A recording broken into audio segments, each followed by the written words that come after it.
이란 전쟁이 전 세계 경제를 뒤흔들고 있습니다. 기름길은 막히고 물가는 치솟고 공장은 하나둘 멈춰서고 있죠. 그런데 바로 그 순간 러시아가 한국을 대놓고 협박하면서도 뒤로는 기름을 들여보내는 묘한 장면이 벌어졌습니다.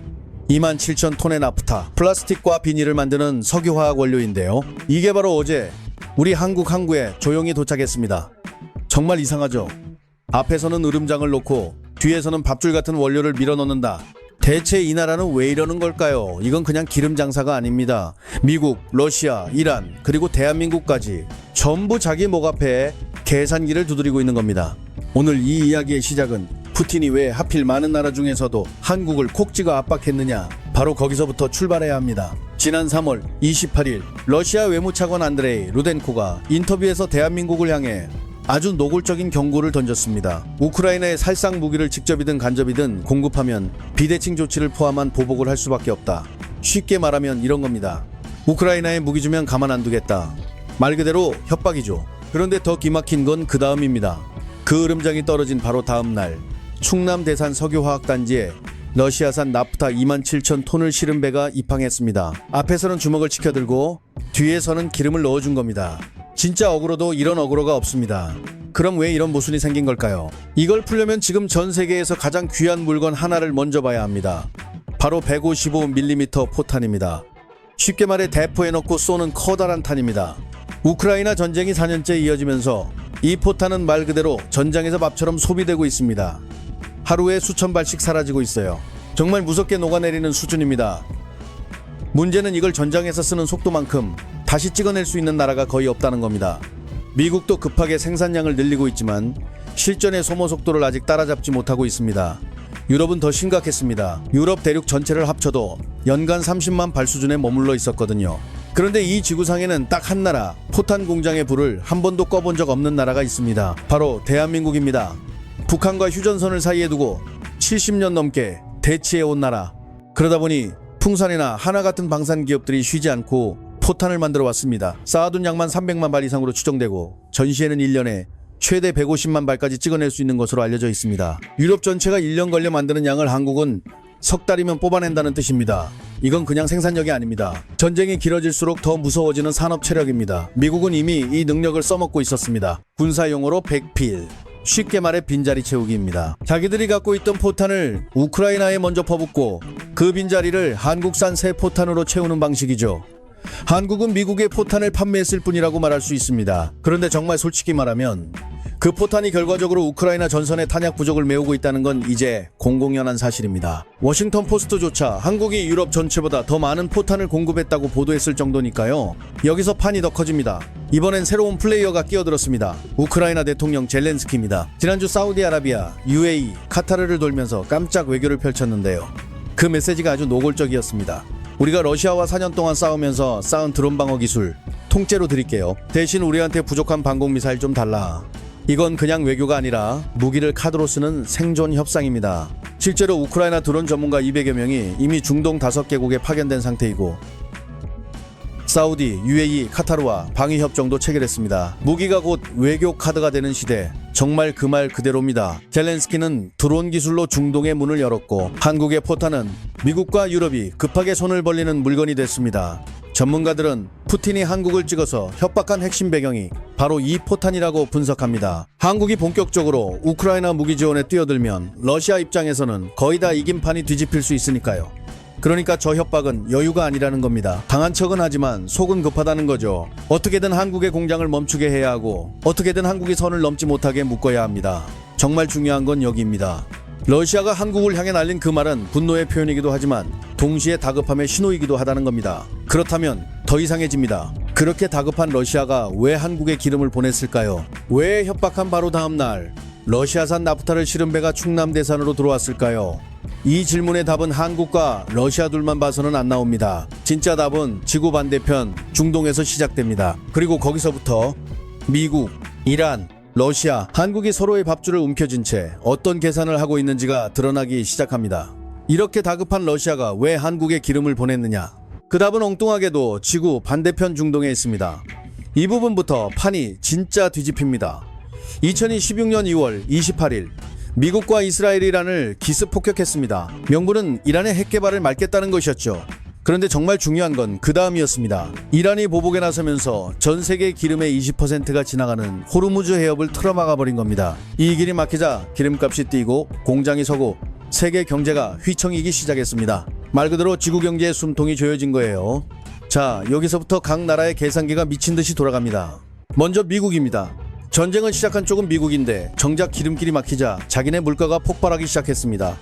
올해 11월에는 중간선거가 있거든요. 의회 의원을 새로 뽑는 선거입니다. 이때 휘발유 가격이 폭등하면 현직 대통령과 여당에는 치명타가 됩니다.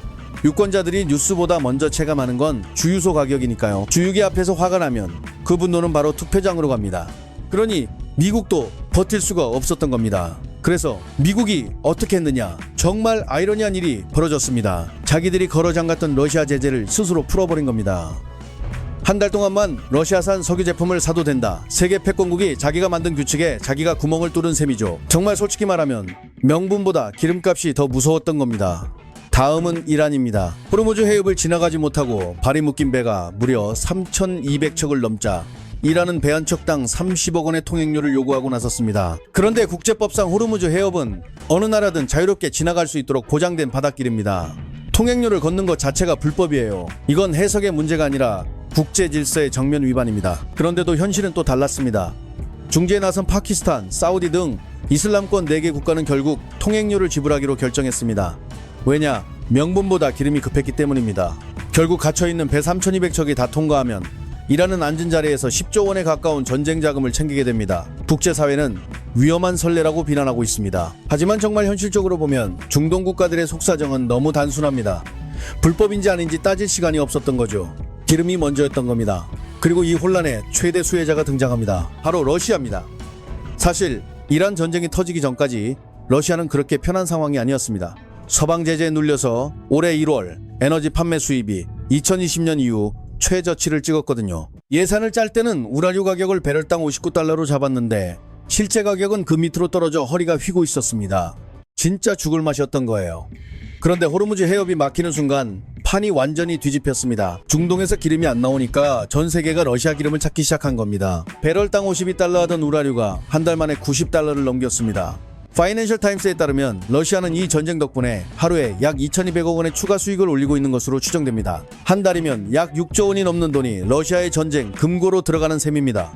미국이 시작한 전쟁이 러시아의 우크라이나 전쟁 자금을 대주고 있는 겁니다. 정말 기가 막힌 장면이죠. 거기서 끝이 아닙니다. 미국이 이란을 치느라 무기 재고가 빠르게 바닥나면서 우크라이나에 보내기로 한 방공 미사일을 중동으로 돌리는 방안까지 검토하고 있다는 보도도 나왔습니다. 러시아 입장에서 보면 완전히 꿈 같은 상황입니다. 적이 알아서 제재도 풀어주고 무기도 다른 데로 빼주고 기름값까지 올려주고 있으니 말입니다. 이쯤 되면 러시아가 한국에 나프타를 보낸 이유도 조금씩 보이기 시작합니다. 이 난장판 속에서 러시아는 돈도 벌고 영향력도 넓히고 한국 같은 산업국가의 실리도 챙기고 있었던 겁니다.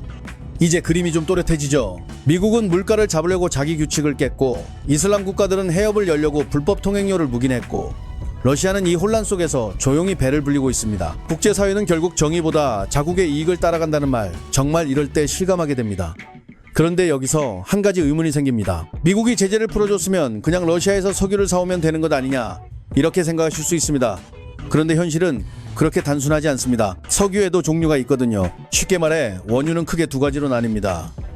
끈적끈적하고 무거운 기름이 있고 가볍고 깨끗한 기름이 있습니다. 전문 용어로는 중지류와 경지류죠. 중동에서 나오는 기름은 끈적끈적한 중지류입니다. 한국의 정유 공장들은 지난 50년 동안 바로 그 중동산 중지류를 정제하는 데 맞춰 설비를 깔아왔습니다. 수조 원을 쏟아부어 만든 시스템이에요. 그런데 러시아산 원유는 성질이 다릅니다. 중동 기름과 무게도 다르고 성질도 달라요. 물론 전혀 못 쓰는 건 아닙니다. 배합하면 쓸 수는 있어요. 하지만 50년 동안 중동 기름에 맞춰놓은 공장에 갑자기 다른 기름을 넣으면 효율이 떨어지고 품질 검증도 어렵고 결제 방식까지 복잡해집니다. 정유업계가 러시아산 원유 도입에 여전히 신중한 이유가 바로 여기에 있습니다. 그러면 대체 러시아는 뭘 보낸 걸까요? 여기서 나프타가 등장합니다. 나프타는 석유에서 뽑아내는 원료인데 우리가 매일 쓰는 플라스틱, 비닐봉지, 합성섬유, 심지어 전기차 배터리 재료에도 들어갑니다. 쉽게 말하면 나프타는 석유화학 산업의 쌀입니다. 이게 없으면 공장이 안 돌아갑니다. 정말 밥줄 그 자체예요. 여기서 원유와 나프타의 결정적인 차이가 나옵니다. 원유는 정유 공장 설비에 맞아야 쓸 수 있지만 나프타는 이미 가공된 상태라 설비 호환 문제가 훨씬 적습니다. 러시아산이든 중동산이든 나프타는 나프타예요. 석유화학 공장 입장에서는 어디서 왔든 바로 투입할 수 있습니다. 그러니까 한국이 한 선택은 아주 현실적이었습니다. 효율 떨어지는 러시아 원유는 건드리지 않고 우리한테 진짜 급한 나프타만 쏙 골라서 가져온 겁니다. 말하자면 필요한 것만 집어서 챙긴 거죠. 그런데 왜 나프타가 이렇게까지 급했을까요? 그 답은 다음 장면에서 더 분명하게 드러납니다. 한국은 지금 단순히 기름이 부족한 게 아니라 산업 전체에 숨통이 걸린 상황이었기 때문입니다. 그런데 왜 나프타가 이렇게까지 급했을까요? 여기서부터는 진짜 피부로 와닿는 이야기입니다. 한국은 나프타 수요의 약 45%를 해외에서 사옵니다. 그런데 그 수입량의 77%가 중동에서 옵니다. 거의 대부분이 호르무즈 해협을 통과해서 들어오는 물량이란 뜻이죠. 그 해협이 막혔으니 나프타 공급에 빨간불이 켜진 겁니다. 아니, 빨간불 정도가 아니라 거의 비상등이 울린 수준이었습니다. 얼마나 심각했느냐. 국내 석유화학 업체들이 갖고 있던 나프타 재고가 고작 11일에서 15일치밖에 안 됐습니다. 원유는 약 60일치를 비축해두고 있는데 나프타는 그 4분의 1 수준이었던 거예요. 기름은 조금 버틸 수 있어도 플라스틱 원료는 당장 바닥이 보이는 상황. 정말 한 끗 차이로 공장 라인이 멈출 수 있는 상태였습니다. 가격도 미친 듯이 뛰었습니다.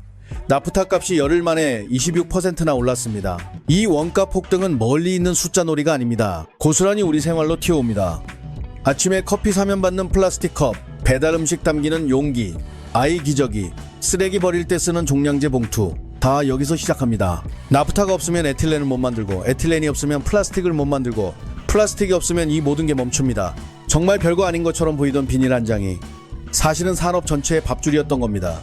실제로 벌어진 일을 보면 얼마나 급박했는지 더 선명해집니다. 전국 마트에서 종량제 봉투 사재기가 벌어졌습니다. 편의점에는 다른 물건 사셔야 봉투 한 장 드립니다라는 안내가 붙었고요. 부산, 제주 등 일부 지역에서는 1인당 구매 수량을 제한하는 조치까지 나왔습니다. 쓰레기 봉투 한 장 사려고 새벽부터 편의점을 도는 나라. 이게 2026년 3월 대한민국의 현실이었습니다. 정말 과장이 아니라 생활 물가의 말단까지 충격이 내려온 거예요. 석유화학 공장들도 하나둘 감산에 들어갔습니다.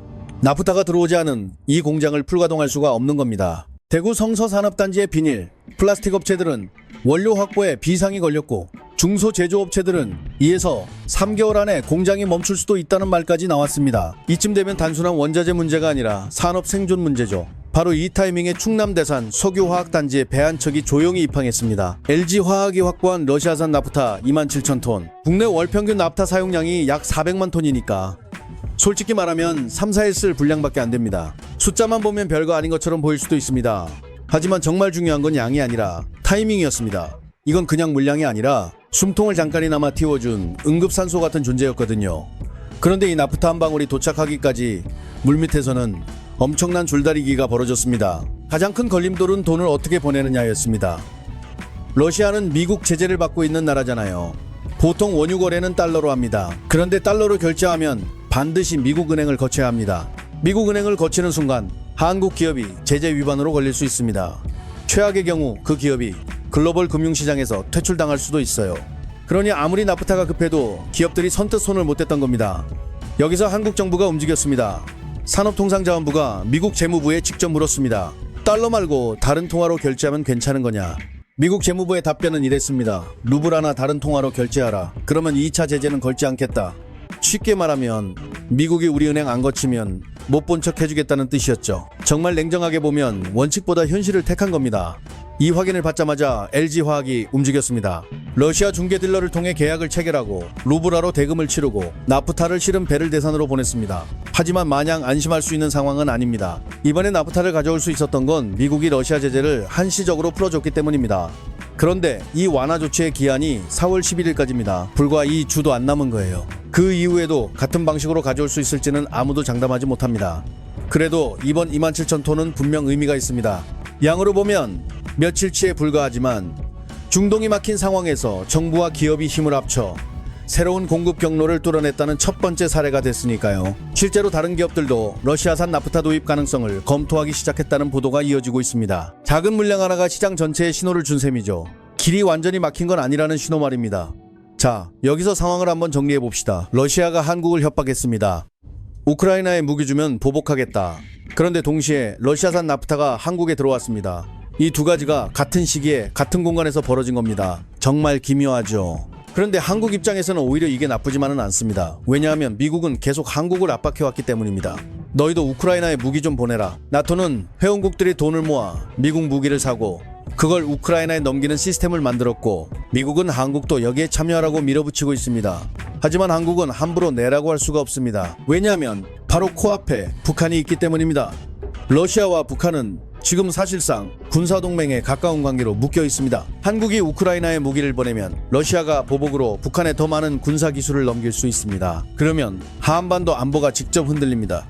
바로 이 지점에서 러시아의 협박이 역설적으로 방패가 됩니다. 미국이 무기 보내라고 압박할 때마다 한국은 러시아의 협박을 꺼내들 수 있는 겁니다. 보셨잖아요. 러시아가 우리를 이렇게 위협하고 있습니다. 북한 변수도 있고요. 이 상황에서 우리가 어떻게 무기를 보냅니까? 러시아의 으름장이 미국의 압박을 막아내는 방패가 된 셈이죠. 이런 실리 외교, 한국만 하는 게 아닙니다. 인도를 보세요. 인도는 미국과 합동 군사훈련을 하는 나라입니다. 미국에 가까운 파트너죠. 그런데 뒤로는 러시아산 원유를 할인된 가격에 대량으로 사들여 자기네 정유 공장에서 가공한 다음 비싸게 되팔고 있습니다. 미국 편이면서 러시아 기름으로 돈을 버는 겁니다. 국제사회에서 비난이 쏟아졌지만 인도는 꿈쩍도 안 했습니다. 우리 국민 먹여 살리는 게 먼저라는 거죠. 한국이 지금 하고 있는 것도 본질은 비슷합니다. 미국의 동맹이지만 러시아의 협박을 외교적 구실로 활용하면서 동시에 러시아산 나프타로 산업의 숨통을 틔우고 있는 겁니다. 이건 배신이 아니라 생존입니다. 강대국 사이에 끼인 나라가 살아남는 방식인 거죠. 혹시 조만간 전쟁이 끝나서 호르무즈도 열리지 않을까 기대하시는 분들이 있을 겁니다. 그런데 오늘 나온 뉴스를 보면 그 기대가 얼마나 위험한지 알 수 있습니다. 바로 어제 두바이 앞바다에서 원유 200만 배럴을 가득 실은 쿠웨이트 초대형 유조선이 이란의 공격을 받아 불이 났습니다. 트럼프 대통령은 호르무즈를 안 열면 이란의 발전소와 유전을 초토하겠다고 또다시 협박했습니다. 하지만 월스트리트 저널은 트럼프가 측근들에게 해협이 닫힌 채로도 전쟁을 끝낼 수 있다고 말했다고 보도했습니다. 해협이 언제 정상화될지 아무도 장담하지 못하는 상황인 겁니다. 이 상황에서 미국이 러시아와 거래하도록 허가한 기간인 4월 11일이 지나면 어떻게 될까요? 가장 중요한 건 결국 미국의 선택입니다. 트럼프가 유가 폭등으로 압박받고 있기 때문에 러시아와의 거래 가능 기간을 연장할 수도 있습니다. 그렇게 되면 나프타 부족으로 인한 공장 중단 사태에 피해를 줄일 수 있을 겁니다. 하지만 미국이 다시 러시아 제재를 재면 우리나라 공장은 중단되고 경제적으로 큰 피해를 볼 수 있습니다. 더 큰 문제는 호르무즈 해협이 열리더라도 중동에서 나프타를 실은 배가 한국에 도착하려면 약 23일이 걸린다는 점입니다. 그러니까 모든 문제가 오늘 해결된다고 해도 4월 11일부터 4월 말까지는 추가 공급이 어렵다는 뜻입니다. 이 공백이 진짜 무서운 거예요. 이건 한국만의 문제가 아닙니다. 지금 아시아 전체가 에너지 비상입니다. 필리핀은 국가 에너지 비상 사태를 선포했고 일본은 역대 최대 규모의 비축유를 풀고 있습니다. 베트남은 기름을 아끼기 위해 재택근무를 권고했고 태국은 이란과 직접 협상해서 자국 유조선만이라도 해협을 통과시키는 별도 딜을 맺었습니다. 아시아 전역이 기름 한 방울이라도 더 확보하려고 발버둥 치고 있는 겁니다. 결국 이 위기의 본질은 나프타 한 품목의 문제가 아닙니다. 강대국들의 전쟁과 제재 사이에서 어떻게 살아남을 것인가, 바로 그 문제입니다. 이번 사태를 한 문장으로 정리하면 이렇습니다. 국제사회에는 영원한 적도, 영원한 아군도 없다는 것. 협박하던 러시아가 기름을 보내고 동맹인 미국이 자기 규칙을 스스로 깨고 국제법을 지켜야 할 나라들이 불법 통행료를 묵인했습니다. 모든 나라가 자국의 생존을 위해 움직였을 뿐입니다. 한국도 마찬가지였습니다. 협박을 방패로 바꾸고 제재의 틈 사이에서 나프타를 끌어왔습니다. 살아남기 위한 선택이었죠. 사실 나프타뿐만 아니라 원유, 헬륨, LNG까지 아직 문제는 많습니다. 우리 경제가 특정 지역 하나에 목줄을 맡기고 있는 한 이런 위기는 반드시 다시 옵니다. 그래서 더 중요한 건 지금 이 한 번을 넘기는 게 아니라 다음 위기에서도 버틸 수 있는 구조를 만드는 겁니다. 강대국 전쟁의 여파 속에서도 우리나라가 끝내 무너지지 않으려면 무엇을 준비해야 하는가? 아마 답은 하나가 아닐 겁니다. 하지만 그 질문을 멈추지 않는 것, 어쩌면 그게 진짜 생존의 시작일지도 모릅니다.